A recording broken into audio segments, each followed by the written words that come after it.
देखते हैं यार कितने क्वेश्चन कर पाएंगे। कोशिश रहेगी ज्यादा से ज्यादा क्वेश्चन करने की। उम्मीद करता हूं 60 क्वेश्चन तो कर ही लूंगा। ठीक है, चलिए स्टार्ट करते हैं। पहला क्वेश्चन बहुत ध्यान से पढ़ना, ठीक है। इंग्लिश को देख के घबराना नहीं है। तुम सभी एसएससी के स्टूडेंट हो, एसएससी में इंग्लिश के बिना काम नहीं चलता है, ठीक है। या फिर किसी भी वनडे एग्जामिनेशन की तैयारी कर रहे हो, हम हिंदुस्तानी चाहे जितने भी हिंदी मीडियम से पढ़े हो, हमें पता है कि अंग्रेजी अगर हम पढ़ लेंगे तो समझ हमें आ ही जाती है, ठीक है। तो चलो क्वेश्चन पहला आपसे क्या पूछ रहा है, आपसे पूछ रहा है कि जलियांवाला बाग मैसेसर जो हुआ था, जो जलियांवाला बाग हत्याकांड 1919 में हुआ था, इसका बदला लेने के लिए जनरल डायर को शूट किया था इंग्लैंड में जाके किस भारतीय ने, या किस क्रांतिकारी ने जनरल डायर को इंग्लैंड जाके शूट किया था, इसका बदला लिया था? भगत सिंह, मदन लाल डींगरा, सरदार सतपूरन सिंह, या फिर उधम सिंह? आंसर बता रहे हो क्या आप लोग? बहुत बढ़िया, उधम सिंह वाले सभी हमारे चीते बिल्कुल सही है। उधम सिंह। अगर आपसे कभी भी यह पूछता है कि यह बदला कब लिया गया था, तो ध्यान रखना ये रिवेंज 1940 में लिया गया था, 1940 में। और यह बात कब की है? जलियांवाला बाग मैसेसर की 13 अप्रैल 1919 की, ठीक है। चलिए आगे बढ़ते हैं।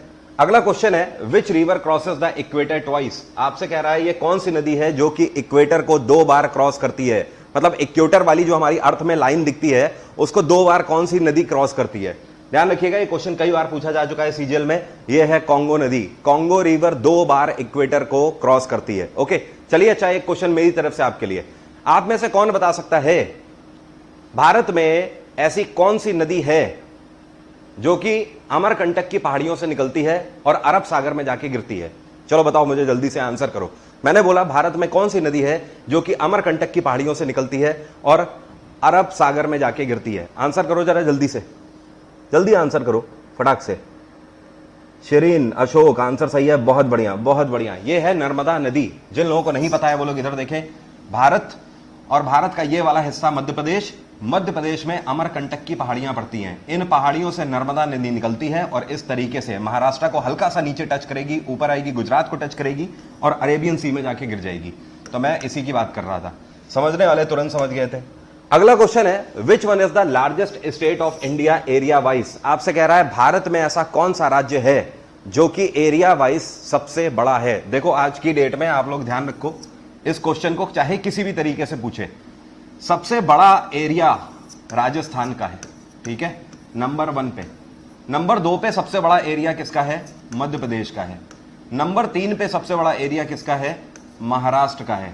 और नंबर 4 पे किसका है सबसे बड़ा एरिया? उत्तर प्रदेश का। तो एरिया वाइज ये टॉप 4 आपको ध्यान रखने हैं। मैं बार बार बोल रहा हूं, टॉप 3 में तो पूछता ही रहता है, वो लगातार पूछता रहता है। टॉप 2 पूछेगा, टॉप 3 पूछेगा, टॉप पूछे। आपसे पूछ रहा है लार्जेस्ट, मतलब टॉप की बात हो रही है।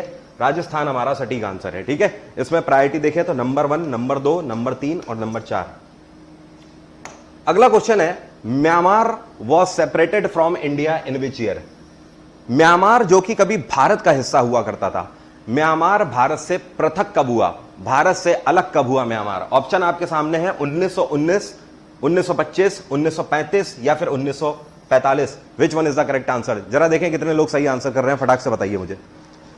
बता सकते हो क्या आप म्यांमार भारत से कब अलग हुआ था? शोएब खान, आंसर सही है। नीलाक्षी, आंसर सही है। साहिल, दीप, जितने लोगों को मैं पढ़ पा रहा हूं, अमृता, सौरभ, सभी के आंसर सही है। जो लोग भी 1935 बोल रहे हैं, वैसे यहां पर आपको बता दूं, इस क्वेश्चन में दो तरीके से क्वेश्चन पूछा जा सकता है। म्यांमार जब भारत से अलग हो रहा था तो वो प्रक्रिया 1935 में स्टार्ट हुई थी, लेकिन पृथक होते होते 1937 हो चला था, ठीक है। तो कभी आपको 4 ऑप्शन में से 1935 दे सकता है और कभी आपको 1937 दे सकता है। तो आप इन दोनों ऑप्शंस के लिए तैयार रहना। हमारे ऑप्शंस में 1935 हमें मिल रहा है तो हमारा सही आंसर हुआ, ठीक है। लेकिन कभी कभी आपसे यह पूछ सकता है कि पूर्णतः म्यांमार कब अलग हुआ, तब आपको 1937 ऑप्शन में दे देगा, ठीक है। वही आपका सही आंसर होगा। दोनों मैंने बता दिया, दोनों के लिए तैयार रहना। माफी चाहता हूं यार, खांसी बहुत चल रही है इस टाइम पे। अगला क्वेश्चन है, Kalahari desert is in the country of? Kalahari जो डेजर्ट है, कालाहारी का जो मरुस्थल है, ये इनमें से कौन से देश में है? साउथ अफ्रीका, घाना, बोत्सवाना या फिर Kenya? Which one is the correct answer? सोच समझ कर आंसर करना, गलत नहीं होना चाहिए। आंसर करो जरा जल्दी से। आपसे पूछ रहा है कालाहारी जो मरुस्थल है ये साउथ अफ्रीका में है, घाना में है, बोत्सवाना में है या कीनिया में है? आंसर करो, कुछ लोग बोत्सवाना वाले हैं, कुछ लोग साउथ अफ्रीका वाले हैं। अच्छा, कुछ लोग कीनिया वाले भी हैं, कुछ लोग कीनिया वाले भी हैं? कायरे मामू, जो लोग बोत्सवाना वाले हैं और जो लोग कीनिया वाले हैं उनको सबको मेरी तरफ से जादू की छप्पी। आंसर सही है साउथ अफ्रीका। सभी लोग ध्यान रखना, साउथ अफ्रीका में कालाहारी डेजर्ट है। अब तो गलती नहीं होगी, गलती नहीं होनी चाहिए आपसे, ठीक है। अगर मैं आपसे पूछूं अफ्रीका कॉन्टिनेंट, कई बार क्वेश्चन पूछा गया है, बिल्कुल सिंपल सा क्वेश्चन है, अफ्रीकन कॉन्टिनेंट की सबसे ऊंची चोटी कौन सी है? तो अफ्रीकन कॉन्टिनेंट की सबसे ऊंची चोटी कौन सी है? किलीमंजारो, किलीमंजारो, ध्यान रखना। इसी तरीके से हर कॉन्टिनेंट का डेटा आपको रटा होना चाहिए। जैसे कि आपसे क्वेश्चन पूछ सकता है अंटार्कटिका की सबसे ऊंची चोटी कौन सी है, तो आंसर क्या होगा? माउंट विंसन अंटार्कटिका की सबसे ऊंची चोटी है। अगर आपसे पूछता है एशिया की सबसे ऊंची चोटी कौन सी है, ये तो बच्चे बच्चे को पता है भाई, माउंट एवरेस्ट एशिया की सबसे ऊंची चोटी है। अगर आपसे पूछता है ऑस्ट्रेलिया की सबसे ऊंची चोटी कौन सी है, ठीक है, तो आंसर क्या होगा? माउंट क्यूस्कू। क्या बोलते हैं इसको? माउंट क्यूस्कू ऑस्ट्रेलिया की सबसे ऊंची चोटी है। इसी तरीके से अगर आपसे यूरोप पूछ दे, अफ्रीका पूछ दे, कोई भी पूछ दे, इस तरीके क्वेश्चन के लिए आप लोग तैयार रहना, ठीक है। अगला क्वेश्चन है on the which bank of river New York is situated. कई बार आपसे यह पूछता है कि भारत के कई शहरों के बारे में पूछ देता है कौन सी नदी के किनारे पर है। कई बार आपसे दुनिया के पूछ देता है, लेकिन वर्ल्ड के जब आपसे पूछेगा ना तो काफी फेमस सिटीज पूछेगा। जैसे न्यूयॉर्क आपसे पूछ सकता है, लंदन पूछ सकता है, इस तरीके के जो बहुत ज्यादा सुने सुनाए से शहर हैं आप लोगों के, बस उन्हीं से क्वेश्चन पूछेगा। जैसे कि लाइक आपसे लंदन पूछ देता कि कौन सी नदी के किनारे पर है, तो आंसर क्या होगा? थेम्स नदी के किनारे पर है। उसी तरीके से न्यूयॉर्क आपका जो है ये हडसन नदी के किनारे पर है, ठीक है। अभी आपने देखा कि जो हमारा CHSL का पेपर चल रहा था उसमें तीसरे दिन की एक शिफ्ट में एक क्वेश्चन पूछा गया था, सरयू नदी कौन से शहर के किनारे पर है? तो आपको ध्यान रखना है अयोध्या, या फिर इसको आप रिवर्स कर दो, शायद ऐसे पूछा था कि अयोध्या कौन सी नदी के किनारे पर है। तो इस तरीके के बहुत क्वेश्चन पूछे जाते हैं। लाइक आपसे पूछ देगा हैदराबाद कौन सी नदी के किनारे पर है, मूसी नदी के किनारे पर, लखनऊ गोमती नदी के किनारे पर, उज्जैन शिप्रा नदी के किनारे पर, ठीक है, बेंगलोर सारावती नदी के किनारे पर। इस तरीके के आपसे क्वेश्चन पूछता रहेगा, तो ध्यान रखना, फोकस रखना। इसी को स्टैटिक जीके बोलते हैं, लेकिन हम लोग क्या करते हैं, नजरअंदाज करते चले जाते हैं, फिर लगता है यार क्वेश्चन कहां से आ गया। अगला क्वेश्चन आपसे पूछ रहा है लक्षद्वीप कहां पर सिचुएटेड है? Bay of Bengal, Arabian sea, bay of Mannar या इंडियन ओशियन। इनर जियोग्राफी से ये क्वेश्चंस हैं। इस तरीके के क्वेश्चंस को करने के लिए आपको सिंपली मैप आना चाहिए, ठीक है। मुझे पता है कई सारे लोग बिल्कुल सटीक आंसर कर रहे हैं, लेकिन जो लोग नहीं समझ पा रहे हैं वो लोग ध्यान रखिए। लक्षद्वीप जब आप मैप में देखोगे तो आपको यहां दिखेगा, ठीक है, और ये वाला हिस्सा भारत का, ये वाला अरेबियन सी है, ठीक है, अरब सागर है, और ये वाला कौन सा हिस्सा है आपका? बे ऑफ बंगाल है। और ये नीचे क्या है? नीचे आपका इंडियन ओशियन है, हिंद महासागर है। इसी तरीके से आपसे कई बार पूछ देता है श्रीलंका और भारत, ये है श्रीलंका, ये ऊपर है भारत। आपसे कहेगा भारत और श्रीलंका के बीच में कौन सी जगह है, तो आपको ध्यान रखना है, इसको गल्फ ऑफ मन्नार बोलते हैं। क्या बोलते हैं? Gulf of Mannar. मैं बहुत तेज तो नहीं जा रहा हूं, कोई दिक्कत तो नहीं है? आप लोग समझ पा रहे हो मैं जो बोल रहा हूं? सभी लोग समझ पा रहे हैं? कोई समस्या तो नहीं आ रही किसी को? बहुत बढ़िया, टाइगर हो यार तुम लोगों की स्पीड वैसे ही तेज है। अगला question, which is the smallest state of India population wise. आपसे कह रहा है भारत का वो कौन सा राज्य है जहां पर पॉपुलेशन सबसे कम है, पॉपुलेशन वाइज सबसे छोटा राज्य। तो आपको ध्यान रखना है, ये है सिक्किम।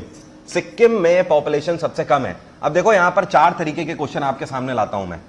आपसे अगर पूछता है भारत का सबसे बड़ा राज्य कौन सा है, ठीक है, तो अभी अभी हम लोगों ने बात करी थी राजस्थान। ये बात हो रही है एरिया वाइज, ठीक है, एरिया वाइज राजस्थान सबसे बड़ा है। अगर आपसे पूछे सबसे छोटा राज्य कौन सा है एरिया वाइज, तो आंसर होगा गोवा। अब इसी तरीके से अगर आपसे पॉपुलेशन वाइज पूछे तो पॉपुलेशन वाइज सबसे बड़ा राज्य कौन सा है? उत्तर प्रदेश, इसकी पॉपुलेशन सबसे ज्यादा है, ठीक है, करीब 22 करोड़ से ज्यादा हो चुकी है। और अगर आपसे पॉपुलेशन वाइज पूछे सबसे छोटा राज्य, तो आंसर देखो आपके सामने है, आंसर क्या हो जाएगा? सिक्किम हो जाएगा आंसर, ठीक है। ये 4 क्वेश्चन ध्यान रखने हैं आपको। अगला क्वेश्चन, चलो अच्छा इसको 4 से 6 बना देते हैं, बना दे 6। एक क्वेश्चन आपसे और पूछता है कि पॉपुलेशन डेंसिटी भारत के कौन से राज्य की सबसे ज्यादा है? पॉपुलेशन डेंसिटी, जिसको हिंदी में बोलते हैं जनसंख्या घनत्व। तो पॉपुलेशन डेंसिटी में बिहार नंबर 1 है। जनसंख्या घनत्व का मतलब समझ रहे हो? जगह ज्यादा, जगह कम और लोग ज्यादा, that is called population density. जनसंख्या घनत्व सबसे ज्यादा बिहार का है। अगर आपसे पूछे कि जनसंख्या घनत्व सबसे कम कहां का है, तो आपका आंसर हो जाएगा अरुणाचल प्रदेश। क्या आंसर होगा? अरुणाचल प्रदेश। मतलब अरुणाचल प्रदेश में जमीन और जगह ज्यादा है लेकिन लोग कम है और दूर दूर लोग वहां पे रहते हैं। ठीक है, अब इसी में एक क्वेश्चन और देता हूं। देखो, एक क्वेश्चन लेने गए थे, कितने सारे क्वेश्चन लेके निकल रहे हैं यार। एक और क्वेश्चन यहां पे अगर मैं आपको दूं कि भारत का वो कौन सा शहर है जिसका जनसंख्या घनत्व सबसे ज्यादा है, कौन से शहर की पॉपुलेशन डेंसिटी सबसे ज्यादा है, तो आपका आंसर हो जाएगा मुंबई।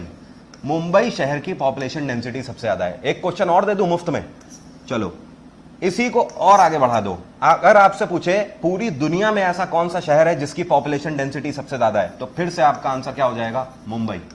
कितने क्वेश्चन लेके लौट रहे हो गुरु? एक क्वेश्चन लेने गए थे, 2 3 4 5 6 7 8 9 क्वेश्चन लेके निकले यार। दैट इज कॉल्ड पोस्टमार्टम, जो कि सुल्तान की क्लास में होता है। अगला question, which is the brightest planet? आपसे कह रहा है सोलर सिस्टम में, हमारा जो सोलर सिस्टम है इसमें सबसे चमकीला ग्रह कौन सा है? तो आपको ध्यान रखना है सबसे चमकीला ग्रह है वीनस। हमारे कई सारे स्टूडेंट एक गलती करते हैं इस क्वेश्चन में, अगर यहां पर आपको मरकरी दे देता है ना तो वो मरकरी लगा देते हैं कई बार आंसर। वैसे ज्यादातर स्टूडेंट को इसका आंसर पता है, लेकिन कई सारे स्टूडेंट जो इसको गलत करते हैं, वो पता है क्यों करते हैं? क्योंकि ये है सन और इसके बाद हमारे प्लैनेट्स हैं। ओके, तो इसमें सबसे पास का जो प्लैनेट है ये है मरकरी। ओके, तो उनको लगता है कि मरकरी पे सूर्य की चमक सबसे ज्यादा पड़ रही है, इस वजह से मरकरी सबसे ज्यादा चमकीला होगा। लेकिन है ऐसा नहीं। ये जो वीनस है ना, वीनस की चमक सबसे ज्यादा है। उसका रीजन क्या है कि वीनस के अंदर सन की लाइट तो पहुंचती है लेकिन ये प्रॉपरली रिफ्लेक्ट होकर बाहर नहीं निकल पाती। मतलब कहने का कि भाई लाइट अंदर जा रही है लेकिन लाइट बाहर पूरे तरीके से नहीं निकल पा रही। ऐसा क्यों? ऐसा इस वजह से कि वीनस के अंदर सल्फ्यूरिक एसिड के क्लाउड बन चुके हैं। ठीक है, मतलब सल्फ्यूरिक एसिड के बादल बन चुके हैं जो कि उसके लाइट का प्रॉपरली रिफ्लेक्शन बाहर नहीं जाने देते, जिसकी वजह से वीनस की चमक मरकरी से भी ज्यादा है, जबकि ये सन से इन कंपैरिजन टू मरकरी काफी दूर है, इस वजह से भी। ठीक है, तो आपको ध्यान रखना है वीनस सबसे चमकीला ग्रह है, ये गलती नहीं होनी चाहिए। अगला question, which planet is known as red planet? लाल ग्रह किसको बोलते हैं? लाल ग्रह मंगल ग्रह को बोलते हैं, हम सभी को पता है। उम्मीद करता हूं आप लोग गलत नहीं करोगे ये क्वेश्चन। अब सवाल यह है कि मार्स को लाल ग्रह क्यों बोलते हैं? इसको रेड प्लैनेट क्यों बोला जाता है? क्योंकि मार्स के अंदर जो मिट्टी है, अभी तक जितनी भी मिट्टी पाई गई है वो सब रेड सॉइल पाई गई है, लाल मिट्टी पाई गई है। और मिट्टी का लाल होने का कारण पता है क्या होता है? जब जिस मिट्टी में आयरन ऑक्साइड की मात्रा ज्यादा होती है वो मिट्टी लाल रंग की अपने आप हो जाती है। इस वजह से मार्स के अंदर, क्योंकि मिट्टी में आयरन ऑक्साइड की मात्रा ज्यादा है, इस वजह से उसकी मिट्टी लाल है और मार्स हमें दूर से ही लाल रंग का दिखता है। So that's why it is known as red planet. कई बार आपसे यह भी पूछ देता है मार्स की कितनी सैटेलाइट है, तो मार्स की 2 सैटेलाइट है। कौन कौन सी सैटेलाइट है? एक तो है आपकी डेमोस, दूसरी है फोबोस। डेमोस और फोबोस ये 2 सैटेलाइट है मार्स की। ठीक है, ध्यान रखना। अगर आपसे पूछे अर्थ की कितनी सैटेलाइट है, अर्थ की तो एक ही सैटेलाइट है ना, मून। ओके, अगला क्वेश्चन है, which states border is connected with maximum state? आपसे कह रहा है ये कौन सा हमारा राज्य है जिसकी सीमा रेखा भारत के सबसे ज्यादा राज्यों से लगती है? गुजरात, केरल, मध्य प्रदेश या फिर उत्तर प्रदेश? आंसर कर सकते हो। चलिए इसका आंसर मैं करता हूं, फिर मैं अपनी तरफ से पूछता हूं। इसका आंसर है उत्तर प्रदेश। उत्तर प्रदेश भारत का वो राज्य है जिसकी सीमा रेखा सबसे ज्यादा राज्यों से लगती है। अब मेरी तरफ से सवाल, कितने राज्यों से उत्तर प्रदेश की सीमा लगती है? आंसर करो जरा। अब देखो कितने चीते हैं, कितने चीते हैं और कितनी बिल्ली निकल के आएंगे अब मेरे सामने। देखो बताओ जरा।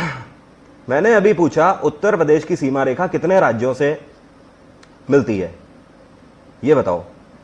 सोनाली का कहना है 9, श्रुति का कहना है 8, आकाश का कहना है 7। अरे इतनी नाइंसाफी कैसे? स्टडी 180 भी है हमारी क्लास में। ओके, आंसर बिल्कुल सही है। आशुतोष का आंसर परफेक्टली करेक्ट है। उत्तर प्रदेश की सीमा रेखा 8 राज्यों से मिलती है प्लस 1 यूटी से मिलती है। ठीक है, तो जो लोग भी 8 आंसर कर रहे थे उन सभी का आंसर सही है। जो लोग 9 आंसर कर रहे हैं वो लोग ध्यान रखें, भाई मेरे दिल्ली से सीमा रेखा लगती है ना, दिल्ली तो यूटी है ना, इस वजह से 8 + 1 हमेशा ध्यान रखना। अगला क्वेश्चन है, which state has the largest coastal border? Bharat का ये कौन सा राज्य है जिसकी समुद्री सीमा सबसे लंबी है? तो ये है गुजरात। गुजरात की समुद्री सीमा सबसे लंबी है।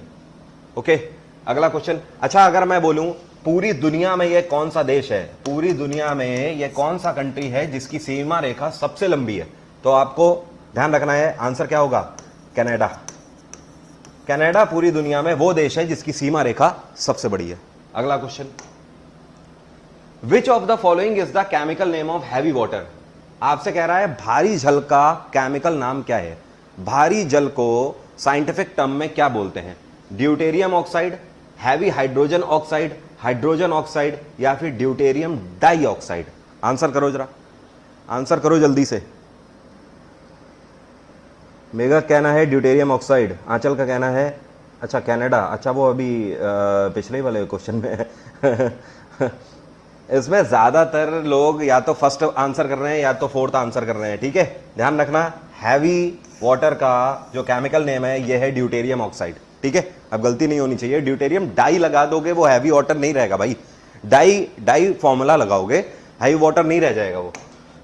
अगला क्वेश्चन है, आपसे पूछ रहा है भाभा न्यूक्लियर रिसर्च सेंटर कौन से शहर में स्थित है? Bhabha nuclear research centre Mumbai में है और इसकी स्थापना कब करी गई थी? इसकी स्थापना 1954 में करी गई थी, 1954 में करी गई थी। देखो इस तरीके के ऑर्गेनाइजेशन से जुड़े हुए आपको एस्टैब्लिशमेंट ईयर जरूर पता होने चाहिए। एग्जाम्पल के तौर पर आपसे लगातार पूछता रहता है इस तरीके के क्वेश्चन, लाइक आपसे पूछ देगा कि नाबार्ड की स्थापना कब करी गई थी? तो आपको पता होना चाहिए 1982, ठीक है? या इंटरनेशनल ऑर्गेनाइजेशन में आपसे पूछ देगा फेसबुक की स्थापना कब करी गई? 2004। यूट्यूब की स्थापना कब करी गई? 2005 में, ठीक है? ट्विटर की स्थापना कब करी गई? 2006 में। इसी तरीके से अगर आपसे नेशनल ऑर्गेनाइजेशन के बारे में पूछेगा, आपसे पूछ सकता है डीआरडीओ की स्थापना कब करी गई? 1958 में करी गई। इसरो की स्थापना कब करी गई? 1969 में करी गई। और अगर आपसे और पूछेगा तो आपसे पूछेगा सेबी की स्थापना कब करी गई? सेबी की स्थापना करी गई 1992 में। इसी तरीके से सिडबी की स्थापना कब करी गई? 1990 में स्थापना करी गई। आप समझ रहे हो मेरा कहने का मतलब क्या है? इस तरीके से बैंकों के भी एस्टैब्लिशमेंट ईयर आपको ध्यान होने चाहिए। एसबीआई 1955, बैंक ऑफ बड़ौदा 1908, इस तरीके से ध्यान रखिए। अच्छा अगर मैं पूछूं आपसे इलाहाबाद बैंक की स्थापना कब करी गई? आंसर कर सकते हो, करो जरा आंसर। इलाहाबाद बैंक की स्थापना कब करी गई, जिसकी टैग लाइन है अ ट्रेडिशन ऑफ ट्रस्ट? बताओ। हेडक्वार्टर कोलकाता है इलाहाबाद बैंक का, आंसर करो जरा जल्दी से, आंसर करो फटाक से। मैंने पूछा इलाहाबाद बैंक की स्थापना कब करी गई, आंसर करिए। 1892, विकिपीडिया। अरे यार नाम रख लिया विकिपीडिया, आंसर आ रहा है 1892, शोभा नहीं देता। वैसे मैं तो बोलता ही हूं ना, विकिपीडिया हमेशा सही नहीं हो सकता, ठीक है? जब भी तुम लोग बोलते हो ना सर इतिहास में विकिपीडिया में ये दिया हुआ है, विकिपीडिया में वो दिया हुआ है, ऐसा नहीं है। विकिपीडिया में तो कोई भी अकाउंट बना के कुछ भी लिख देता है। इतिहास हमेशा किताबों से पढ़ो, इतिहास बहुत ज़्यादा गूगल से मत पढ़ो। मैंने पूछा आपसे इलाहाबाद बैंक 1865 में स्थापना करी गई है। जो लोग भी 1865 बोल रहे थे उन सभी का आंसर सही है। अगला क्वेश्चन, बटरफ्लाई वर्ल्ड कौन से गेम से संबंधित है, या फिर ये कौन सा खेल है जिसमें बटरफ्लाई वर्ल्ड का यूज किया जाता है? स्विमिंग, कबड्डी, बॉक्सिंग या स्प्रिंटिंग? ध्यान रखिएगा, स्विमिंग में बटरफ्लाई वर्ल्ड का यूज किया जाता है, ठीक है? अच्छा अगर मैं आपसे पूछूं, चलिए बताइए लोना वर्ल्ड का यूज कौन से गेम में किया जाता है? आंसर करिए। लोना वर्ल्ड का यूज कौन से गेम में किया जाता है? लोना वर्ल्ड का यूज कौन से गेम में किया जाता है? फटाक से आंसर करो। लोना वर्ल्ड का यूज कौन से गेम में किया जाता है? गोल्फ? नहीं भाई, गोपी आंसर सही है। राकेश आंसर सही है। जितने भी हमारे खिलाड़ी बोल रहे हैं कबड्डी, उन सभी का आंसर सही है, ठीक है? ऐसे भी क्वेश्चन आपसे पूछे जाते हैं स्टैटिक जीके से लगातार। आपको गेम से एसोसिएटेड वर्ड पता होने चाहिए, जैसे कि बॉक्सिंग में नॉकआउट वर्ड का यूज किया जाता है, ठीक है? अगला question, firstly India word used in which language? आपसे कह रहा है सबसे पहले भारत नाम आपसे नहीं पूछ रहा है, इंडिया। ये जो हमारे देश का नाम इंडिया है, ये इंडिया वर्ड कौन सी लैंग्वेज से लिया गया है? ये ग्रीक लैंग्वेज से लिया गया है। जब ग्रीक्स भारत में आए थे व्यापार करने, ओके, ट्रेडिंग करने आए थे, तो इन्होंने जो सिंधु नदी थी, सिंधु नदी को इंडस का नाम दिया था इन्होंने, ठीक है? और सिंधु नदी के जो पास रहने वाले जो लोग थे उनको इन्होंने क्या बोला? इंडोई बोला। क्या बोला? इंडोई। और इंडोई जहां रहते थे उस जमीन को क्या बोला गया? इंडिया बोला गया। बात आई समझ? इस तरीके से हमारे देश का नाम इंडिया पड़ा, और यह कौन सी लैंग्वेज से लिया गया है? ग्रीक लैंग्वेज से लिया गया है। अगला क्वेश्चन, ऑपरेशन मेघदूत इनमें से किससे रिलेटेड है? आपसे पूछ रहा है इनमें से कौन सी चोटी है या फिर कौन सी जगह है, कंचनजंगा, ले, सियाचिन या फिर कश्मीर, इन चारों जगह में से किस जगह पर ऑपरेशन मेघदूत हुआ था? ऑपरेशन मेघदूत हुआ था सियाचिन ग्लेशियर में। पाकिस्तान ने जब सियाचिन ग्लेशियर पे अपनी धाक जमा ली थी तो उसके बाद वो जगह हमारी थी, भारतीयों की। उसके बाद इंडियन आर्मी के द्वारा पाकिस्तानी आर्मी के खिलाफ एक ऑपरेशन चलाया गया था जिसका नाम था ऑपरेशन मेघदूत, और उनको पीछे खदेड़ा गया। That is known as operation Meghdoot. ठीक है, तो Siachen glacier is the right answer. अगला क्वेश्चन है, Dilwara Jain temple is situated in which state? Bharat का एक फेमस टेंपल है, जैन धर्म से संबंधित यह टेंपल है जिसका नाम है दिलवाड़ा जैन टेंपल। यह कौन से राज्य में है? यह है राजस्थान में। अगर आपको यह भी पता है कि राजस्थान में ही दिलवाड़ा है तो भी आप सही आंसर लगा सकते हो। ठीक है, अगला क्वेश्चन आपसे पूछ रहा है, नेशनल डेयरी रिसर्च इंस्टीट्यूट कौन से राज्य में है? National dairy research institute, national dairy research institute Haryana में है भैया। और हरियाणा में कहां पर है? हरियाणा में है करनाल में। कहां पर? करनाल में। इसको आप ऐसे भी याद रख सकते हो कि भारत में सबसे ज्यादा दूध का उत्पादन कौन सा राज्य करता है? हरियाणा ही करता है भारत में सबसे ज्यादा दूध का उत्पादन। पहले उत्तर प्रदेश नंबर 1 पे था, लेकिन अभी पिछले 6-7 सालों से हरियाणा नंबर 1 पे है। और अगर पूछे कौन से शहर में या डिस्ट्रिक्ट में उत्पादन होता है तो फिर से आंसर हो जाएगा करनाल। बात आई समझ? ओके, इसी तरीके से एक क्वेश्चन आपसे इस तरीके से भी बना के पूछेगा, आपसे पूछेगा भारत का कौन सा राज्य है जिसको दूध का पात्र बोला जाता है, मतलब दूध का बर्तन बोला जाता है? तो हरियाणा को ही इसीलिए बोला जाता है दूध का बर्तन। अगला क्वेश्चन है, the third largest state of India, Bharat का तीसरा सबसे बड़ा राज्य कौन सा है? अभी अभी मैंने आपको मंत्र दिया था, ध्यान रखना, भूलना मत। राजस्थान नंबर 1, नंबर 2 पे मध्य प्रदेश, नंबर 3 पे महाराष्ट्र और नंबर 4 पे उत्तर प्रदेश। आपसे पूछ रहा है थर्ड लार्जेस्ट, तीसरा सबसे बड़ा, तो मतलब महाराष्ट्र हो जाएगा हमारा answer. Maharashtra is the right answer. ठीक है, अगला क्वेश्चन, नेशनल डिफेंस कॉलेज कौन से राज्य में है? नेशनल डिफेंस कॉलेज कौन से राज्य में है? अरे यार ये क्वेश्चन में देखो यार क्या लिख दिया है, कौन से राज्य नहीं, इसमें से प्लेस लिख दो सीधे, क्योंकि एक यूटी लिखी हुई है और 3 शहर लिखे हुए हैं। आंसर करिए जरा, नेशनल डिफेंस कॉलेज कहां पर है? अंजलि शर्मा का कहना है देहरादून में। कुछ कुछ होता है, याद आ गई। खैर, बहुत सारे लोग दिल्ली बोल रहे हैं और बहुत सारे लोग देहरादून बोल रहे हैं। जितने भी दिल्ली बोल रहे हैं उन सभी का आंसर सही है, वो सारे सयाने लोग हैं। और जितने भी देहरादून बोल रहे हैं वो अभी थोड़े से छुटकू हैं, अभी बच्चे हैं। बेटा जिसकी आप बात कर रहे हो देहरादून में, वो है इंडियन मिलिट्री एकेडमी, IMA है देहरादून में। नेशनल डिफेंस कॉलेज कहां पर है? दिल्ली में है। समझ गए?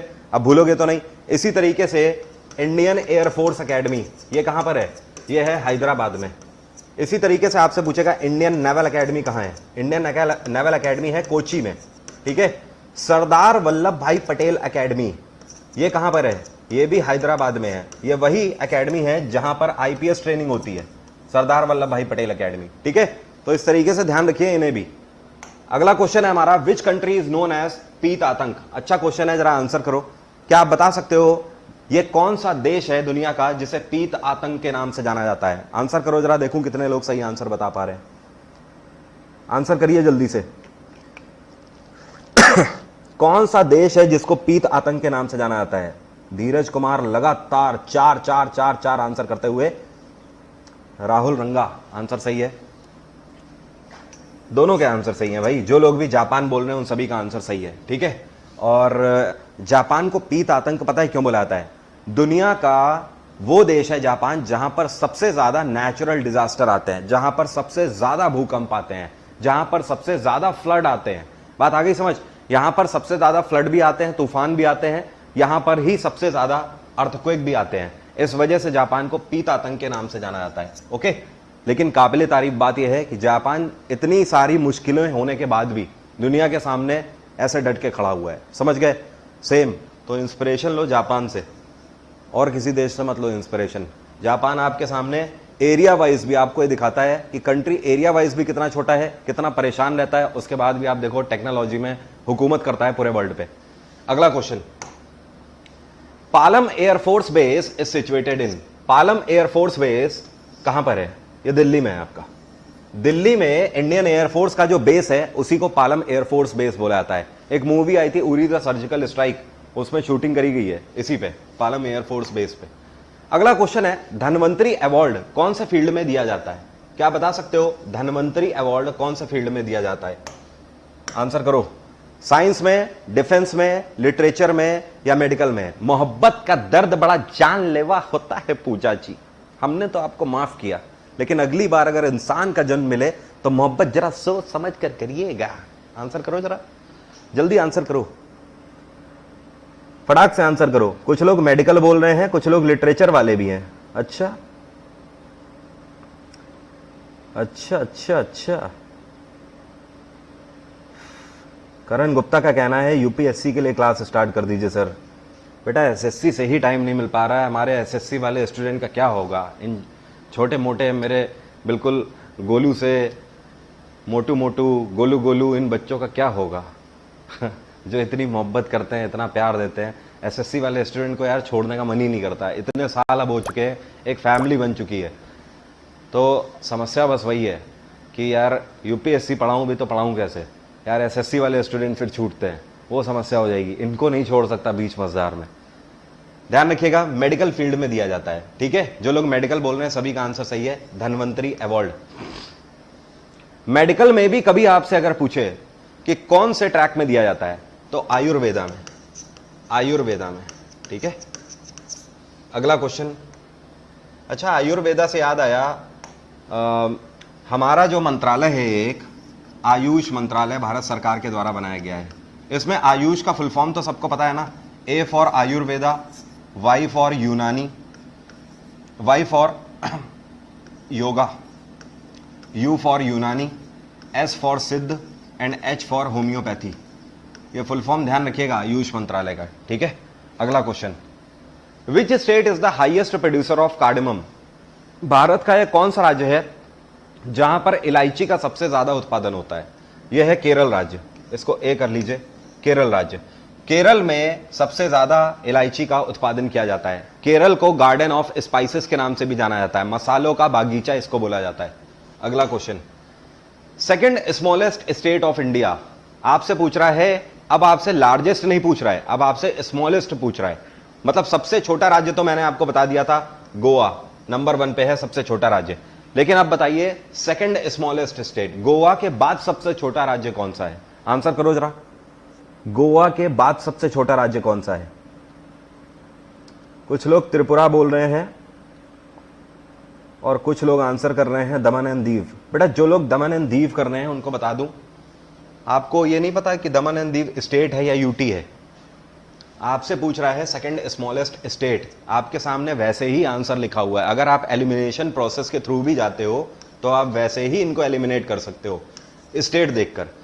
Tripura is the right answer, ठीक है? अगला question, highest waterfall in India. Bharat में सबसे ऊंचा जलप्रपात कौन सा है? भारत में सबसे ऊंचा वाटरफॉल कौन सा है? आंसर क्या होगा? जोग फॉल्स सबसे ऊंचा वाटरफॉल है। ये कहां पड़ता है? ये पड़ता है कर्नाटक में। कर्नाटक राज्य में जोग वाटरफॉल सबसे ऊंचा फॉल है। कई बार आपसे यह भी पूछ चुका है कि दूध सागर कौन से राज्य में पड़ता है? ये गोवा में पड़ता है, दूध सागर। अगला question, highest producer of bauxite. आपसे कह रहा है बॉक्साइट का सबसे ज्यादा उत्पादन भारत के कौन से राज्य में होता है? महाराष्ट्र, तमिलनाडु, उड़ीसा या फिर गुजरात? आंसर करो, आंसर करो जरा। आपसे पूछ रहा है बॉक्साइट, बॉक्साइट का सबसे ज्यादा उत्पादन कौन से राज्य में किया जाता है? सूरज कुमार पांडे, देवेंद्र, आंसर सही है दोनों का। GK and current affair for you. अच्छा आईडी बनाई है GK and current affair for you. Answer खैर आपका सही था, Orissa is the right answer, ठीक है? अगर आपसे पूछे लाइक आपसे पूछे कि टर्मरिक, टर्मरिक हल्दी का सबसे ज्यादा उत्पादन कौन सा राज्य करता है? तो आंसर क्या होगा? आंध्र प्रदेश हल्दी का सबसे ज्यादा उत्पादन करता है। आंध्र प्रदेश ही अंडों का भी सबसे ज्यादा उत्पादन करता है, इसको अंडों की टोकरी भी बोला जाता है, ओके, आंध्र प्रदेश को।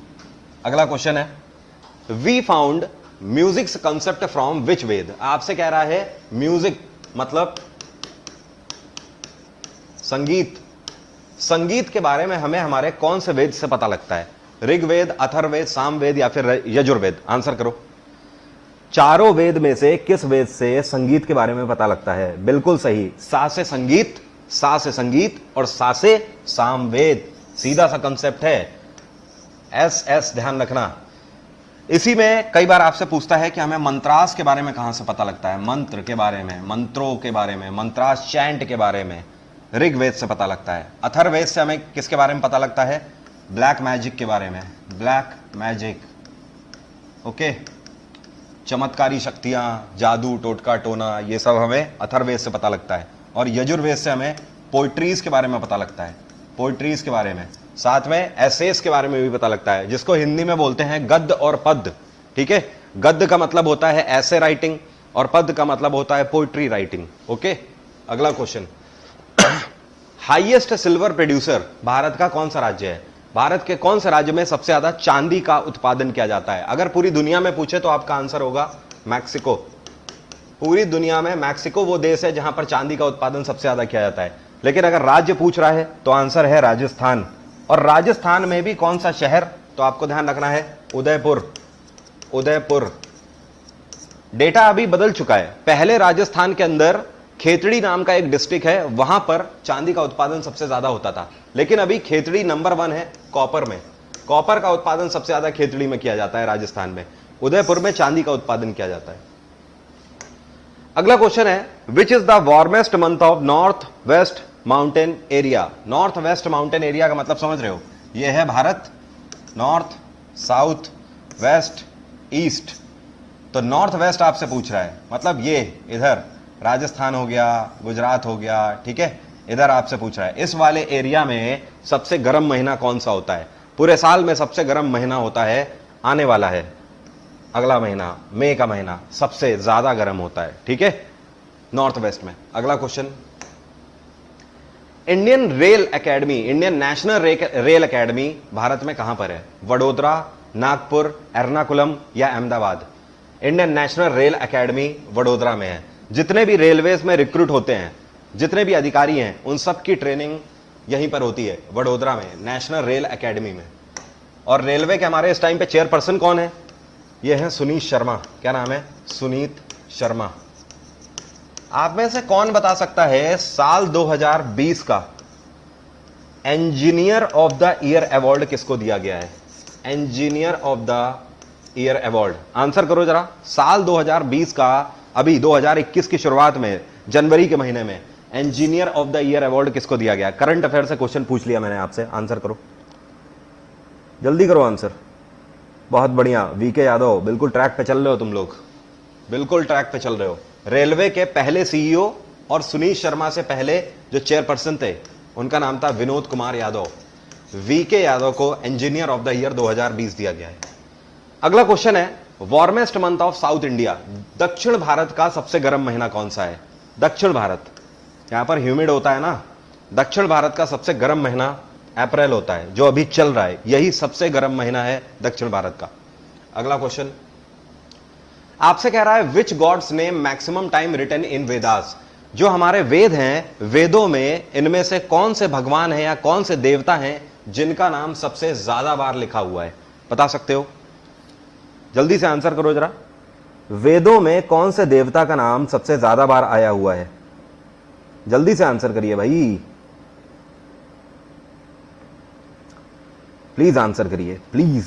डॉन कहता है ना, प्लीज बोल दे एक बार, बस वैसे ही। Indra is the right answer. भाई मेरे जो लोग अग्नि बोल रहे हैं, ध्यान रखें, अग्नि देवता ये नहीं है, ये इंद्र देवता है। इंद्र देवता का नाम वेदों में सबसे ज्यादा बार आया हुआ है। ठीक है, एक क्वेश्चन अगर मैं आपसे पूछूं, is Lord Shiva mentioned in Vedas? Answer कर सकते हो, या तो वाई लिख दो या तो एन लिख दो। वाई का मतलब यस, एन का मतलब नो। आंसर करो, क्या वेदों में भगवान शिव का नाम है? बताइए, वेदों में लॉर्ड शिव का नाम है कि नहीं है? रंजन का कहना है नो, मनीष का कहना है नो। कुछ लोग यस बोल रहे हैं, कुछ लोग नो बोल रहे हैं, कुछ लोग यस हैं, कुछ लोग नो हैं। भाई चलो आंसर करता हूं यार मैं। इसका आंसर यस भी है और नो भी है। समझ लो बात क्या है, वेदों में शिवा नाम कहीं पर भी नहीं है। वेदों में पहले रुद्र नाम था। लेकिन अगर इसका पर्याय आप देखो, इसका पर्यायवाची या फिर कहने का मतलब इसका सिनोनिम देखो, तो Rudra is also the another name of Lord Shiva. तो वेदों में रुद्र नाम दिया गया, बाद में पोस्ट वैदिक एरा वो एक अलग बात है कि शिव को अंकित कर दिया गया उसमें, ठीक है। तो शिव नाम बाद में पोस्ट वैदिक एरा डाला गया है, बट एग्जैक्टली देखें तो वेदों में शिव नाम नहीं है, वेदों में रुद्र नाम है। समझ गए? अच्छा क्वेश्चन था ना, अच्छा क्वेश्चन था ना, ध्यान रखना आज से, ठीक है। चलिए आगे बढ़ते हैं।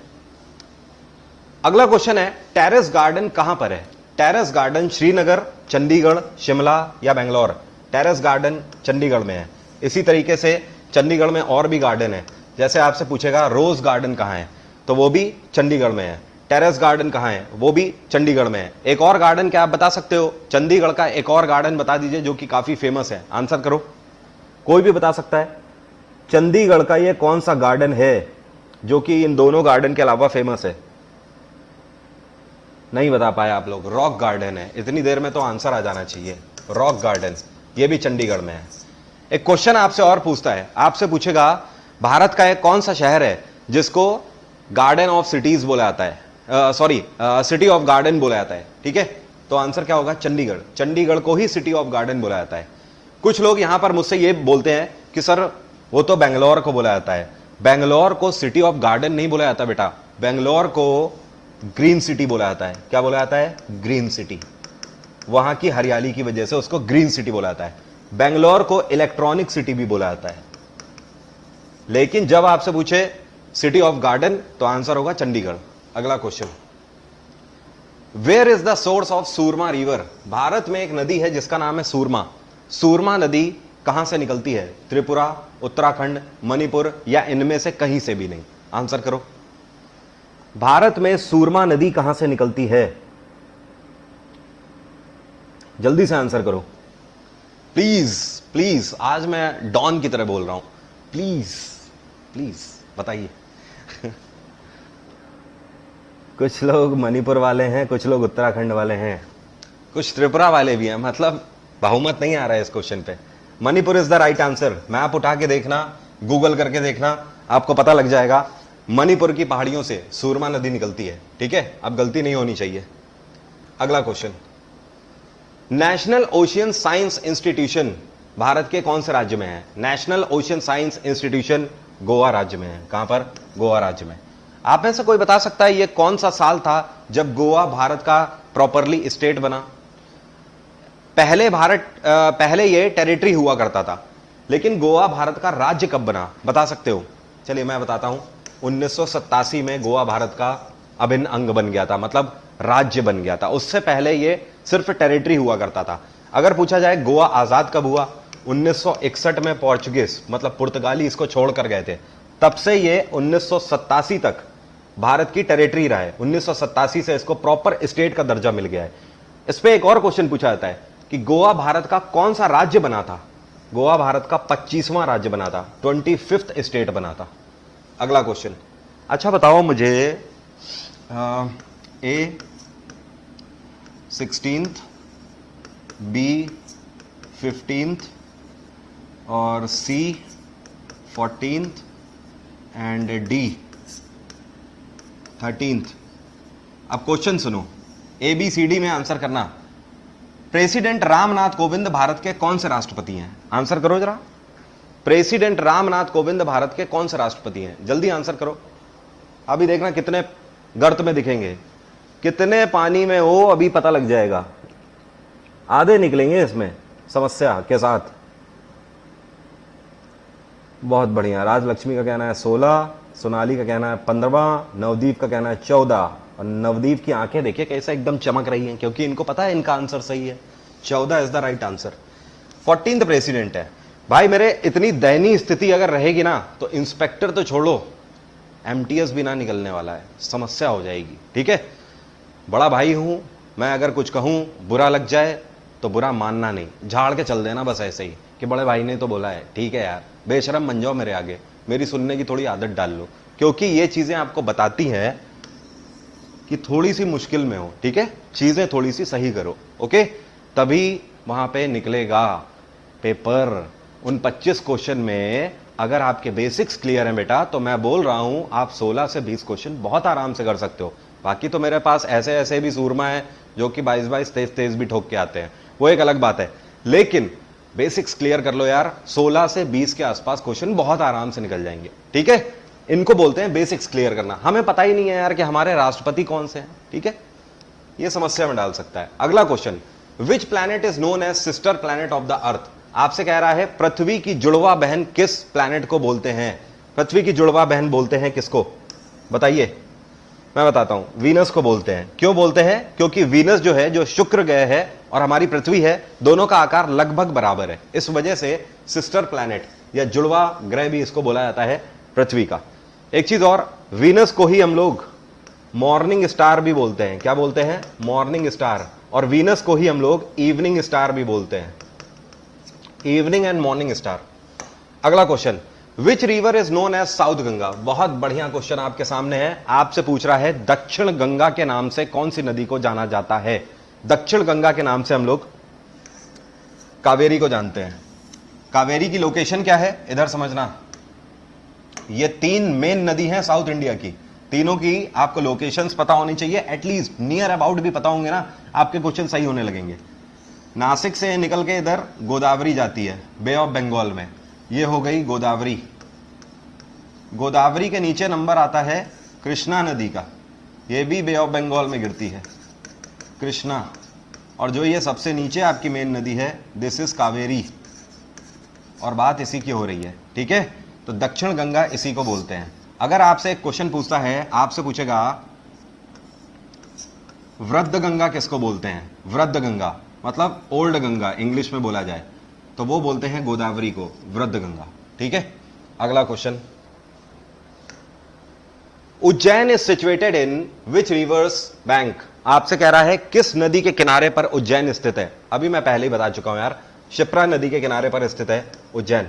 ठीक है, चलो अच्छा, एक क्वेश्चन मैं आपसे पूछता हूं,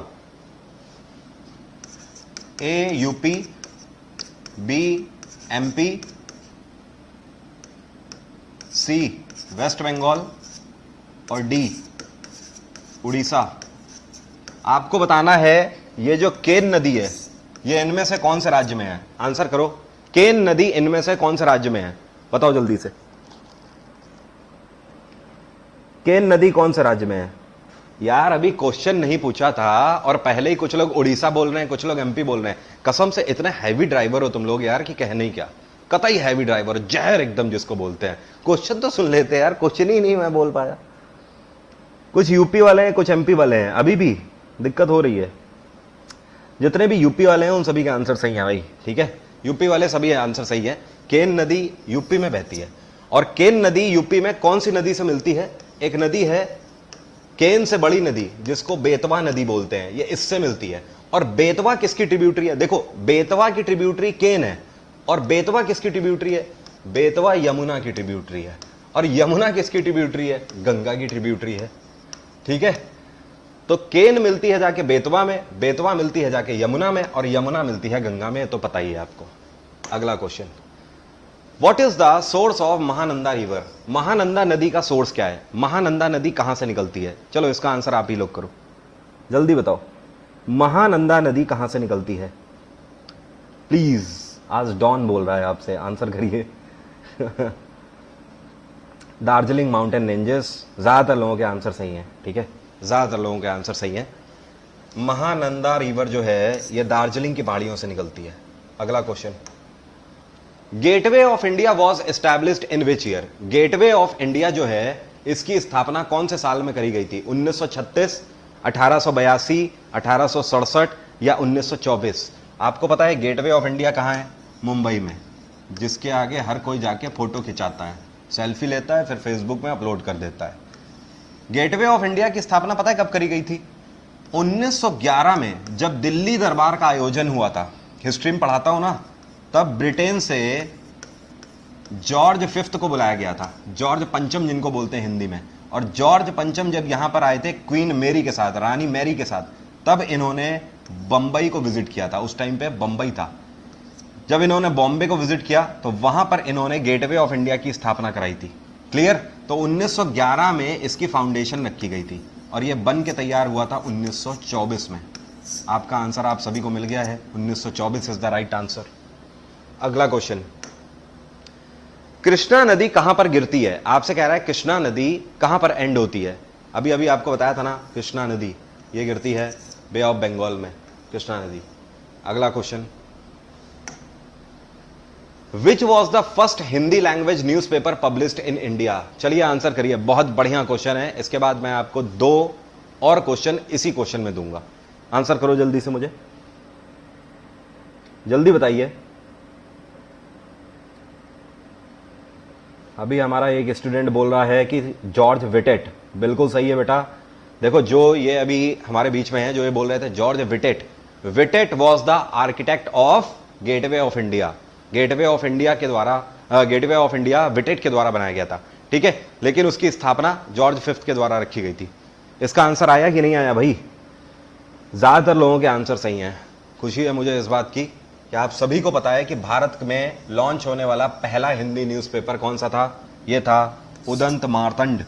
एक ढोल मूवी आई थी, उसमें राजपाल यादव का नाम मार्तंड था, पूरा नाम था उसका मार्तंड टंडेरे। खैर, उदंत मार्तंड को कब पहली बार पब्लिश किया गया? 1826 में पहली बार पब्लिश किया गया। अगर पूछे कहां से पब्लिश किया गया, कोलकाता से पब्लिश किया गया था। अगर पूछे इसके पब्लिशर कौन थे, किसने किया पब्लिश, जुगल किशोर शुक्ला ने इसको पब्लिश किया था, जुगल किशोर शुक्ला, ठीक है। ये 3 चीजें ध्यान रखना है। एक क्वेश्चन में टोटल 4 क्वेश्चन अब बन चुके हैं। एक और इंटरेस्टिंग फैक्ट बता देता हूं, 1826 में जुगल किशोर शुक्ला ने इसको लॉन्च तो कर दिया था, लेकिन यह पेपर केवल 1 साल चल पाया। 1827 में इसका प्रकाशन बंद करना पड़ा था। आप में से कौन बता सकता है जुगल किशोर शुक्ला ने उदंत मार्तंड को जब पहली बार छापा था 1826 में, कितनी कॉपियां इसकी छापी थी? आंसर करोगे? आंसर करोगे? कितनी कॉपियां छापी थी? जल्दी बताइए, जल्दी से बताइए। सुल्तान, खुदा से खौफ खाइए। मलिक कफूर, मलिका हिंद से पूछो आज खाने में क्या बना है? हिरन, काबली पुलाव, आलू बुखारा। तो जब इतना सब कुछ खाने में तो हम खौफ क्यों खाएं? बताइए, आंसर करिए जल्दी से। 50 कॉपी। सोनाली का आंसर सही है भाई, सोनाली का आंसर सही है। कोई बोल रहा है 10,000, कोई बोल रहा है 1,000 कॉपी। 500 कॉपी इनके द्वारा छापी गई थी, ठीक है। अब सिकंदर सानी एक औरत के लिए जंग करेंगे, सरहदें बहुत फैला ली, एक जंग मोहब्बत के नाम। अगला question, source of Indus river. आपसे कह रहा है इंडस नदी का सोर्स क्या है? इंडस नदी का सोर्स क्या है? आंसर करो जल्दी से। तिब्बत, मणिपुर, जम्मू एंड कश्मीर या फिर पंजाब? विच one is the correct answer? Tibet, sorry, Indus river का सोर्स क्या है? मेरे मुंह से आंसर निकल ही गया, तिब्बत प्लेटू, ठीक है। तिब्बत के पठार से निकलती है इंडस रिवर, ठीक है। इसी में एक क्वेश्चन आपसे और बनाता है, आपसे पूछेगा जो इंडस नदी है, जो सिंधु नदी है, ये कौन से ग्लेशियर से निकलती है? तो आंसर आपके सामने लिखा हुआ है, कौन से ग्लेशियर से निकलती है? बोखर चू से निकलती है, ठीक है। कोई समस्या तो नहीं। अगर पूछेगा कहां से निकलती है तो जनरली आपको तिब्बत ही आंसर दिया होगा, तिब्बत प्लेटू से निकलती है। अगर पूछेगा कौन सा ग्लेशियर है तो आंसर होगा बोखर चू। इंडस नदी की सबसे बड़ी ट्रिब्यूटरी कौन सी है? तो आपका आंसर क्या होगा? चेनाब। चेनाब इसकी सबसे बड़ी सहायक नदी है। अगला question, which area is known as water tower of Ganga? इनमें से कौन सा एरिया है जिसको वाटर टावर ऑफ गंगा के नाम से जाना जाता है? Water tower of Ganga Nepal में है। नेपाल में वो जगह जहां से काली, कोशी, करनाली नदियां निकलती हैं, उस एक पर्टिकुलर जगह को वाटर टावर ऑफ गंगा के नाम से जाना जाता है। चलिए, अच्छा आंसर करिए मुझे, ऐसे नहीं, इधर समझना मैं क्या बोल रहा हूं, ध्यान देना थोड़ा सा।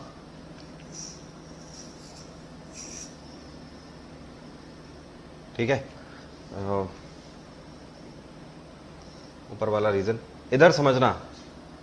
जब आप इधर से आते हो, ये ऊपर JNK है, ठीक है। जब आप इधर से आ रहे हो तो ये पड़ता है नेपाल, ऐसे नेपाल पड़ता है, ठीक है, नेपाल। आपसे मैं पूछ रहा हूं, जहां से नेपाल की पूर्वी सीमा खत्म होती है, ये कौन सी नदी बह रही है? Which river? आंसर करो जरा, ये कौन सी नदी बह रही है, आप समझ रहे हो? नेपाल की पूर्वी सीमा भारत में जहां खत्म होती है, हिंट भी दे देता हूं, ये जगह सिक्किम कहलाती है। तो सिक्किम और नेपाल के बीच में कौन सी नदी बहती है? आंसर करो फटाक से। कुछ लोग बोल रहे हैं ब्रह्मपुत्र, कुछ लोग बोल रहे हैं तीस्ता कुछ लोग गंडक भी बोल रहे हैं। अच्छा बेटा, जितने भी लोग आप में से तीस्ता बोल रहे हो उन सबका आंसर सही है। ये तीस्ता नदी है, ये तीस्ता रिवर बोली जाती है, समझ गए? ये तीस्ता है। गंडक ऐसे आ रही है, ऐसे आ रही है, गंडक पीछे से आ रही है, समझ गए? अगला question, source of Jhelum river. जैसे अभी आपसे पूछा था इंडस नदी कहां से निकलती है, उसी तरीके से अब आपसे पूछ रहा है झेलम नदी कहां से निकलती है। पीर पंजाल, कांगड़ा, उत्तराखंड या इनमें से कुछ भी नहीं। आंसर करो, आंसर करो जल्दी से, मैं क्या पूछ रहा हूं आप लोग समझ पा रहे हो? बाबू जल्दी आंसर करो, जल्दी से आंसर करो बेटा, मेरे सफेद स्पंजों, मेरे गुलाब जामुनों, आंसर करो जल्दी से, जल्दी से आंसर करिए भाई। पीर पंजाल, बिल्कुल सही। जो लोग भी आंसर कर रहे हैं पीर पंजाल, उन्हीं का आंसर सही है। झेलम नदी पीर पंजाल से निकलती है, ठीक है? और पीर पंजाल की श्रेणियां भारत के कौन से हिस्से में है? पीर पंजाल की श्रेणियां जम्मू कश्मीर में है। ओके, अगला question, according to which article of constitution Hindi is the official language of India. आपसे कह रहा है हमारे संविधान का ये कौन सा आर्टिकल है जो हमें बताता है कि हिंदी हमारी मातृभाषा है? अरे बाप रे, इतना टफ क्वेश्चन। आंसर करो, जल्दी आंसर करो फटाक से। सौरभ यादव आंसर सही है, सोनू जायसवाल आंसर सही है, बहुत बढ़िया।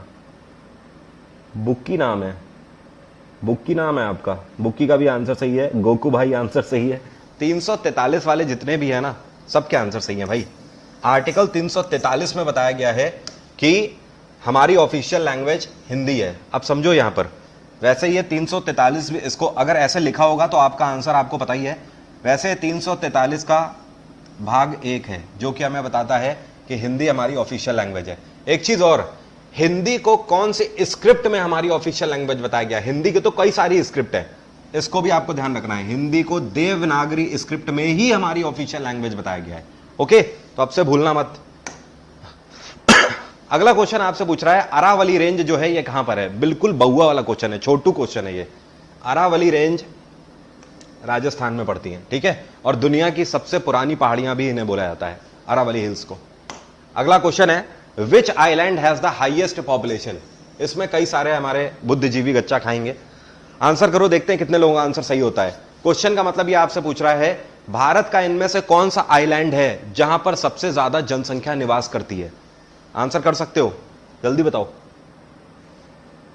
बहुत बढ़िया, अंडमान आ रहा है आंसर, मजुली भी आ रहा है हमारे सामने आंसर, लक्षद्वीप भी आ चुका है और सेल्सेट भी आ चुका है। अरे बाप रे, बहुमत आना मुश्किल है भाई, बहुमत नहीं निकल रहा है इस क्वेश्चन में, समस्या हो गई है। तो एक बार फिर से नजर डालूं। थैंक गॉड, अब ज्यादातर लोगों के सही आंसर आ रहे हैं, अब ज्यादातर लोगों के आंसर सही हैं यार, ठीक है? पहले गलत गलत आ रहे थे। देखो, सेल्सेट आइलैंड वो आइलैंड है भारत का जिसमें सबसे ज्यादा जनसंख्या निवास करती है। अब जिन लोगों को नहीं पता है वो लोग समझ लो सेल्सेट आइलैंड कहाँ है। भारत में इस वाले हिस्से में सेल्सेट आइलैंड है, जिसको आप मुंबई के नाम से जानते हो। मुंबई का आइलैंड सेल्सेट आइलैंड, जहां पर भारत की सबसे ज्यादा जनसंख्या निवास करती है। आप में से कोई बता सकता है ये जो लक्षद्वीप है, ये जो लक्षद्वीप है, इसमें कितने आइलैंड है? या फिर इसको मैं इस तरीके से भी पूछ सकता हूं कि लक्षद्वीप कितने आइलैंड्स का समूह माना जाता है? ये 36 आइलैंड से मिलाकर बना हुआ है, 36 आइलैंड से। अगला question, which article is associated with transfer of high court of जजेस? क्वेश्चन आपसे ये पूछ रहा है संविधान का कौन सा आर्टिकल है जो कि हमें बताता है कि हाई कोर्ट के जजेस का एक से दूसरे हाई कोर्ट में ट्रांसफर हो सकता है? आंसर करो। आर्टिकल 108, 124, 338 और 222, चारों आपके सामने है। आंसर करो, जल्दी आंसर करो भाई साहब। बहुत बढ़िया, बहुत बढ़िया, सटीक जा रहा है, सही जा रहा है। एक का नाम है लिटिल बुद्धा, ज्योति चौहान का कहना है 124, प्रेम कुमार का कहना है 124। सबसे ज्यादा लोग 124 आंसर कर रहे हैं भाई, बहुमत 124 के साथ जा रहा है। बेटा मुझे ये बताओ, if article 124 is for the transfer of high court जजेस, then which article is says for the supreme court of India? ये कौन सा आर्टिकल है संविधान का जो कि हमें बताता है कि भारत का एक सर्वोच्च न्यायालय होगा? हैं कुटाई कर दें, गलीमत है बउआ, ऑनलाइन क्लास में हूं, नहीं तो क्लास से बाहर हो जाते अभी।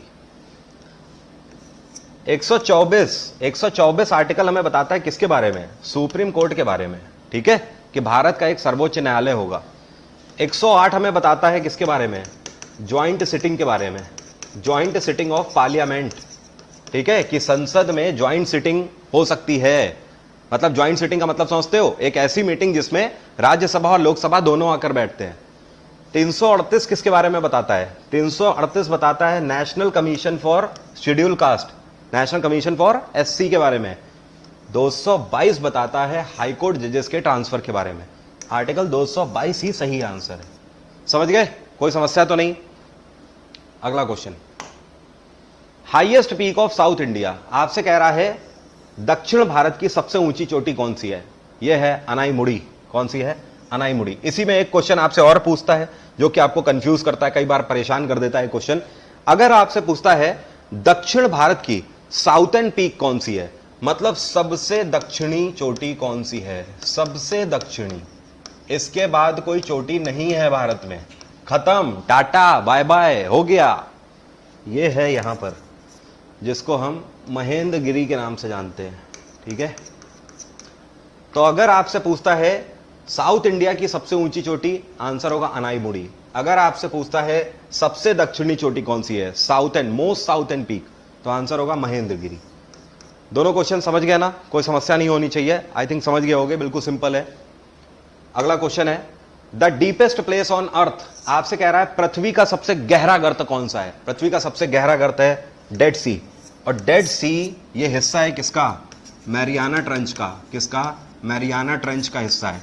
और मैरियाना ट्रेंच किसका हिस्सा है? ये पैसिफिक ओशियन का हिस्सा है। पैसिफिक ओशियन, जिसको आप प्रशांत महासागर बोलते हो, दुनिया का सबसे बड़ा महासागर। प्रशांत महासागर में मरियाना ट्रेंच, और मरियाना ट्रेंच के अंदर डेड सी, ये दुनिया का सबसे गहरा गर्त है। अगर आपसे पूछता है भारत के पास सबसे गहरा गर्त कौन सा है, या इंडियन ओशियन का सबसे गहरा गर्त कौन सा है, तो वैसे तो ये इंडियन ओशियन से हल्का सा बाहर जाने लगता है, लेकिन फिर भी क्वेश्चन आपसे पूछेगा तो ऐसे ही पूछेगा कि इंडियन ओशियन का सबसे गहरा गर्त। तो आंसर है यहां पर, ये देखो, ये है भारत, ये है श्रीलंका, और ये पड़ता है इधर ऐसे करके ऑस्ट्रेलिया, ठीक है। तो इस जगह पर, और थोड़ा सा खिसक जाओ ऐसे, इस जगह पर, इस जगह को बोलते हैं, ये जब आप इंडोनेशिया वाले रीजन पे आ जाओगे पूरा ऐसे, तो यहीं पर एक जगह पड़ती है जिसको बोलते हैं जावा, ठीक है। तो ये वाला पर्टिकुलर पॉइंट है, इसको बोलते हैं जावा ट्रेंच। क्या बोलते हैं? Java trench. और इस पर्टिकुलर जगह को क्या बोलते हैं? सुंडा बोलते हैं। क्या बोलते हैं? सुंडा। तो ये सबसे गहरा गर्त है इंडियन ओशियन का, या भारत के पास का सबसे गहरा गर्त। इसी को सुंडा ट्रेंच भी बोला जाता है क्योंकि इस जगह का नाम सुंडा है और जावा के रीजन में आता है, इस वजह से इसी को जावा ट्रेंच भी बोला जाता है। तो अब क्लियर हो गई बात। अगर पूछे इंडियन ओशियन का गहरा गर्त तो सुंडा या जावा ट्रेंच, दुनिया का सबसे गहरा गर्त तो मैरियाना ट्रेंच या फिर डेड सी। अगला क्वेश्चन है Konkan is the local language of. Konkan Bharat के कौन से राज्य की लोकल लैंग्वेज है? गोवा की लोकल लैंग्वेज है Konkan. Which state is the highest producer of sugar cane? Sugar cane, ईख बोलते हैं इसको, ईख, ठीक है, गन्ना भी बोलते हैं इसको। तो जो शुगर केन है, इसका सबसे ज्यादा उत्पादन भारत के कौन से राज्य में होता है? उत्तर प्रदेश में सबसे ज्यादा उत्पादन होता है, ठीक है, शुगर केन का। अगर आपसे कभी पूछे मैंगो का सबसे ज्यादा उत्पादन कहां होता है, मैंगो का भी उत्तर प्रदेश में। अगर आपसे पीछे पूछे वीट का उत्पादन, ठीक है, गेहूं का उत्पादन सबसे ज्यादा कहां होता है, ये भी उत्तर प्रदेश में ही होता है। महाराष्ट्र आपका अनियन के मामले में आगे है, प्याज का उत्पादन सबसे ज्यादा महाराष्ट्र में होता है। ग्रेप्स का उत्पादन, अंगूर का उत्पादन भी सबसे ज्यादा यहीं होता है। ऑरेंज का उत्पादन भी यहीं पर, संतरे का, यह सब महाराष्ट्र में है। अगला question, how much percent population of the world lives in plateau? दुनिया की कितने प्रतिशत जनसंख्या पठारों में निवास करती है? दुनिया की 9% जनसंख्या पठारों में निवास करती है। ठीक है, कोई समस्या तो नहीं? चलिए अच्छा बताइए, पूरे भारत में सबसे ज्यादा कौन सी मिट्टी पाई जाती है? सिंपल क्वेश्चन पूछ रहा हूं, बहुत बार कराया हुआ है मैंने आपको, सॉइल एंड प्लेटूज भी पढ़ाया हुआ है। आंसर करिए जरा, आंसर करिए फटाक से। मैंने आपसे पूछा कौन सी मिट्टी सबसे ज्यादा पाई जाती है। नीलाक्षी आंसर सही है। अरे यार, इसको भी गलत करोगे क्या? कुछ लोग ब्लैक सॉइल बोल रहे हैं, कुछ लोग लेटराइट मिट्टी बोल रहे हैं। ऐसा करोगे? अलूवियल मिट्टी वाले बिल्कुल सही हैं। ठीक है, अलूवियल सॉइल पूरे भारत में सबसे ज्यादा पाई जाती है। इसी को हिंदी में जलोढ़ मिट्टी बोला जाता है। क्या बोलते हैं? जलोढ़ मिट्टी। ठीक है, अगर पूछे पूरे भारत में जलोढ़ मिट्टी अलूवियल सॉइल कितने प्रतिशत एरिया में पाई जाती है? 42 से 44% एरिया में पाई जाती है। 42 to 44% एरिया में अकेले अलूवियल सॉइल ही पाई जाती है। अगला question, the highest amount of non active gas found in atmosphere of which gas? Question का मतलब यह है, आपसे पूछ रहा है कि हमारे पूरे इस एटमॉस्फेयर में कौन सी नॉन एक्टिव गैस है जो कि सबसे ज्यादा मात्रा में पाई जाती है? यह है आर्गन।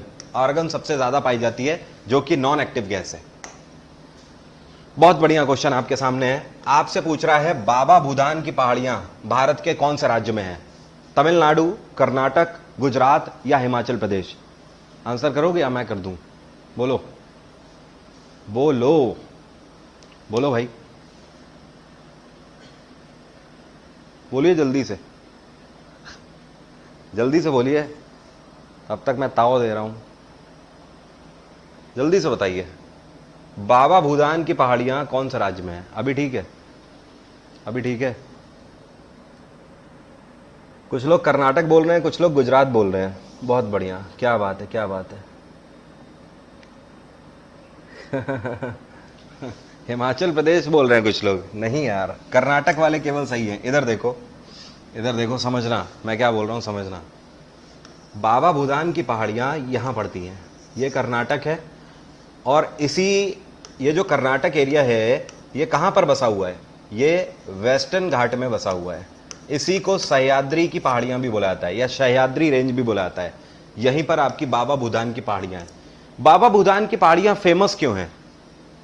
ये फेमस हैं कॉफी के लिए। किसके लिए? कॉफी के लिए। कॉफी का भारत में सबसे ज्यादा उत्पादन कर्नाटक राज्य में ही किया जाता है। और अगर आपसे पूछे कौन से शहर में, तो आंसर क्या होगा? चिकमंगलोर। चिकमंगलोर। ठीक है, कोई समस्या तो नहीं? अगला question, mercury takes how many days to complete a round of sun? Question का मतलब यह है, सोलर सिस्टम से देखो फिर से एक क्वेश्चन आ गया। आपसे कह रहा है जो बुध ग्रह है, मरकरी जो है, ये सूर्य का एक चक्कर लगाने में कितने दिन का समय लेती है? 225 दिन, 341 दिन, 88 दिन या फिर 11 साल? बताओ, एक चक्कर की केवल बात हो रही है, बताइए। धन्यवाद आप सभी के प्यार के लिए, धन्यवाद, बहुत बढ़िया। फटाक से आंसर करो। एसएससी सीएचएसएल कब होगा? देखो बेटा, अभी तो किसी को पता नहीं एसएससी सीएचएसएल कब होगा। कोई भी अगर केवल कुछ भी बोल रहा है या प्रेडिक्शन दे रहा है अपने हिसाब से, अब ज्योतिष वाली बात है तो कह नहीं सकते ना। बाकी देखो यार, ऐसे समझ लो, सीधी सी बात है, पिछले बार भी क्यों हुआ था? कोविड पैंडेमिक की वजह से हुआ था। मुश्किल से 1-2 महीने में हालात, ऊपर वाले से यही कामना है कि सामान्य होने लगेंगे। जैसे ही सब कुछ सही होने लगेगा, प्लेटफॉर्म पे चीजें आने लगेंगी। देखो हम लोग कितना पैनिक हो रहे थे उस टाइम पे, हम लोगों को लग रहा था यार चीजें कैसे सही होंगी, और उधर सितंबर अक्टूबर की तरफ चीजें सही होने लगी, तो पेपर हमारे कितनी जल्दी जल्दी निपटने लगे। बीच में हमारे कई सारे रिजल्ट भी आ गए, मुश्किल से 6 महीने में बीच में फिर से पैंडेमिक हो गया। तो ऊपर वाले से कामना 1-2 महीने में फिर से चीजें सही होंगी, फिर से तेजी से सारी चीजें गति में आ जाएगी। टेंशन ना लो, ठीक है। समस्या यह है कि फील्ड से आउट नहीं होने चाहिए आप। पता लगा कि जब सामने आपके मैदान आ गया है तो कमान तो घर ही में भूला है, या फिर कमान चलाना ही भूल गए। तो कमान चलाना नहीं हमें भूलना है, हमें वो काम करते रहना है। मौका तो आना ही आना है यार। मौके को भुना पाओगे कि नहीं, मौके पे चौका मार पाओगे कि नहीं, दैट इज द मैटर। वो छोड़ दो, टेंशन ना लो। 88 दिन इज द राइट आंसर। जो लोग भी 88 बोल रहे हैं उन सभी का आंसर सही है, ठीक है। और वैसे मैं आपको बता दूं, 341 दिन कोई भी प्लैनेट नहीं लेता है, 225 दिन वीनस को लगते हैं, शुक्र ग्रह को 225 दिन लगते हैं सूर्य का एक चक्कर लगाने में। ओके, अगला question, estimated age of Aravalli range, आपसे कह रहा है अरावली की पहाड़ियां जो हैं लगभग इनकी उम्र कितनी है। ऐसा माना जाता है कि अरावली की पहाड़ियां जो कि दुनिया की सबसे ऊंची पुरानी पहाड़ियां हैं, ये 570 मिलियन साल पुरानी है। कितनी? 570 मिलियन साल पुरानी। अगर इसी तरीके से आपसे पूछेगा विच one is the oldest city of the world, दुनिया का सबसे प्राचीन शहर कौन सा है, तो आंसर है वाराणसी। वाराणसी, जिसको बनारस के नाम से भी जाना जाता है और पुराने टाइम में इसको सारनाथ के नाम से जाना जाता था। क्या बोलते थे? एंशिएंट टाइम पे सारनाथ बोलते थे। तो Sarnath is the oldest city of the world, सबसे प्राचीन शहर है। अगला question, which is the pure form of carbon, carbon की प्योरेस्ट फॉर्म कौन सी होती है, सबसे शुद्ध फॉर्म कौन सी होती है कार्बन की? यह है डायमंड। डायमंड सबसे शुद्ध फॉर्म है। ठीक है, कोई समस्या तो नहीं। अगला question, Gokak fall is situated इन, बढ़िया क्वेश्चन है, आंसर करो। आपसे कह रहा है गोकक झरना भारत के कौन से राज्य में है, या गोकक जलप्रपात कौन से राज्य में है, आंसर करो जल्दी से, जल्दी से आंसर करिए please please please. Shivanshu Pandey अपना ही नाम लिखे जा रहे हो भाई, मेरे ऑप्शन लिखो जल्दी से, अपना नाम मत लिखो, वहां ऑप्शन लिखने के लिए आएगा, अपना नाम थोड़ी पूछेगा वहां पे।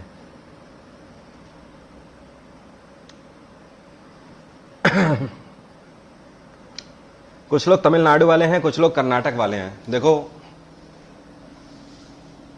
जितने भी कर्नाटक वाले हैं वो सब सही हैं, और जो तमिलनाडु वाले हैं उनको मेरी तरफ से जादू की झप्पी।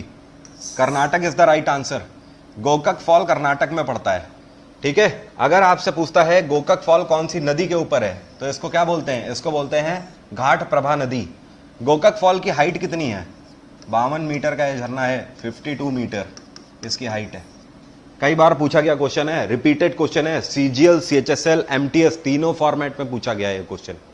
अगला question, there are how many planets in solar system, ये तो कोई बता देगा यार, 8 प्लैनेट हैं सोलर सिस्टम में। 9 करने की गलती मत करना, प्लूटो जो है उसको डॉर्फ प्लैनेट की कैटेगरी में रखा गया है। अभी फिर से बात चल रही है, इंटरनेशनल एस्ट्रोनॉमिकल यूनियन ने बोला हुआ है कि बहुत जल्द ऐसा हो सकता है कि प्लूटो को हम लोग फिर से प्लैनेट की कैटेगरी में ले आए, लेकिन फिलहाल हाल फिलहाल में केवल 8 ग्रह ही है। अगला question, which enzyme kills bacteria in human digestive system, बहुत बढ़िया क्वेश्चन है। आपसे कह रहा है हमारा जो पाचन तंत्र है, जो हमारा डाइजेस्टिव सिस्टम है, इसमें कौन सा एंजाइम ऐसा पाया जाता है जो कि बैक्टीरियाज को किल करने का काम करता है। आप कोई भी खाना खाते हो, अगर उसके साथ बैक्टीरिया अंदर चले गए आपके पेट में, तो कौन सा एंजाइम बैक्टीरियाज को मार देता है? आंसर करो, जल्दी से आंसर करो। बहुत बढ़िया, बहुत बढ़िया। कई लोग इसमें सलाइवर एमाइलेज वाले हैं, मतलब ऐसा करोगे यार, ऐसा करोगे बेइज्जती कर दोगे तुम मेरी। डाइजेस्टिव सिस्टम में एंजाइम्स को किल करने का काम HCl करता है। ठीक है, अब इधर समझो, रेनिन जो है ये क्या करता है? रेनिन मिल्क जैसे फैट को डाइजेस्ट करने का काम करता है। ठीक है, पेप्सिन क्या करता है? P for pepsin, P for protein, ये प्रोटीन को डाइजेस्ट करने का काम करता है। सलाइवर एमाइलेज, जितने भी बोल रहे हैं सलाइवर एमाइलेज, खाओ विद्या रानी कसम की, आज तक डाइजेस्टिव सिस्टम नहीं पढ़ा है ना तुमने। दोस्त सही बोलना, सही बोलना, झूठ बोलने की यहाँ जरूरत नहीं है। विद्या रानी कसम खा के बोल दो कि डाइजेस्टिव सिस्टम तुमने पढ़ा है, हो ही नहीं सकता कि तुमने पढ़ा हो। बेटा सलाइवर एमाइलेज पता है कहाँ पाया जाता है? ये आपकी बकल कैविटी में पाया जाता है, मुंह में पाया जाता है, पेट में थोड़ी पाया जाएगा। सलाइवा क्या होता है? सलाइवा जिसको हिंदी में लार बोलते हैं, लार। जब गोलगप्पा देखते हो, पिज्जा देखते हो, बटर चिकन देखते हो, तो मुंह में क्या आता है? ये क्या आया? ये लार थी, जो कि एक वाटरिंग सा लिब्रिकेंट है, जो कि 24 घंटे आपके मुंह में चला करता है। इसको बोलते हैं सलाइवा, लार। और उसी में एक एंजाइम पाया जाता है जिसको सलाइवर एमाइलेज बोलते हैं। तो सलाइवर एमाइलेज स्टार्च को डाइजेस्ट करने का काम करता है, स्टार्च को। ये आपके डाइजेस्टिव सिस्टम में, ठीक है, वैसे तो डाइजेस्टिव सिस्टम का ही हिस्सा है, डाइजेशन आपका मुंह से ही स्टार्ट होता है, but still this is not the part of stomach, ये आपकी बकल कैविटी का हिस्सा है। ठीक है, HCl is the right answer. अगला क्वेश्चन है, टी कल्टीवेशन बिलोंग्स टू, आपसे कह रहा है चाय की जो खेती है ये कहां पर करी जाती है, किस तरीके के प्लेस में करी जाती है, cool place, warm place, humid place या फिर rainy place, which one is the correct answer. देखो चाय की खेती के लिए ठंडा मौसम भी होना चाहिए और बारिश वाला भी होना चाहिए, लेकिन जब ठंडा और बारिश वाला मौसम आपको दोनों दे दे ऑप्शन में तो आपका अप्रोप्रिएट आंसर होगा रेनी प्लेस। ठीक है, उसका रीजन है कि टी कल्टीवेशन में ठंडा मौसम तो चाहिए लेकिन एकदम फ्रीजी भी नहीं चाहिए कि मतलब पता लगे बर्फ पड़ रही है, वैसा नहीं। लेकिन जो रेन की कंडीशन है ये काफी डिफरेंट है, कम से कम 150 सेंटीमीटर बारिश चाहिए चाय की खेती के लिए, मतलब जो हल्की बारिश नहीं होती, मूसलाधार बारिश होती है वो चाहिए इसके लिए, इसलिए rainy place is the right answer. ठीक है, बात आ गई समझ? ओके, आज हम बहुत खुश हैं क्योंकि हम सुल्तान बन गए हैं। सुल्तान आप नहीं हो, ये ताज तो हमने कल तक अपने अब्बू जान के सर पर देखा था, ये ताज तो है ही बेवफा। कल तक तुम्हारे अब्बू जान के सर पे हुआ करता था, आज हमारे सर पे और अब तुम्हारे सर पे। तो आओ इस अजीम मौके पर सुल्तान को बेपनाह मोहब्बत बख्शो। करो करो मोहब्बत ठोको, मतलब लाइक ठोको जल्दी से। आज की बात यहीं तक रखेंगे यार, ठीक है? आज की बात यहीं तक रहेगी। जो भी लोग प्लस में ज्वाइन करना चाहते हैं, स्टैटिक जीके का कोर्स चल रहा है, स्टैटिक जीके का प्रॉपर कोर्स है जिसमें मैं हिंदी और इंग्लिश की पीडीएफ भी आपको दे रहा हूं। स्टैटिक जीके के सभी टॉपिक कवर करा रहा हूं, आप इसे कर सकते हो। साथ में फुल जीएस का जो कोर्स है ये भी आ रहा है। ये कब से आ रहा है? मई 1 वीक से आ रहा है। आप इसे ज्वाइन कर सकते हो अनअकैडमी पर सब्सक्रिप्शन लेके। ये पेड कोर्सेज है, ध्यान रखिएगा। वरुण 777 डिस्काउंट कोड है, VARUN 777। इसको अगर आप लगाएंगे तो 10% का डिस्काउंट अनअकैडमी पर आपको मिल जाएगा। आज की बात यहीं तक रहेगी। कल रात में 9 बजे मेरा फिर सेशन है यहाँ पे, कल फिर से यहाँ पर मुलाकात होगी, ठीक है? देखते हैं कल क्या लेकर आ रहा हूँ। हो सकता है करंट अफेयर लेकर आऊँ या फिर हो सकता है इसी को आगे बढ़ाऊँ, ठीक है?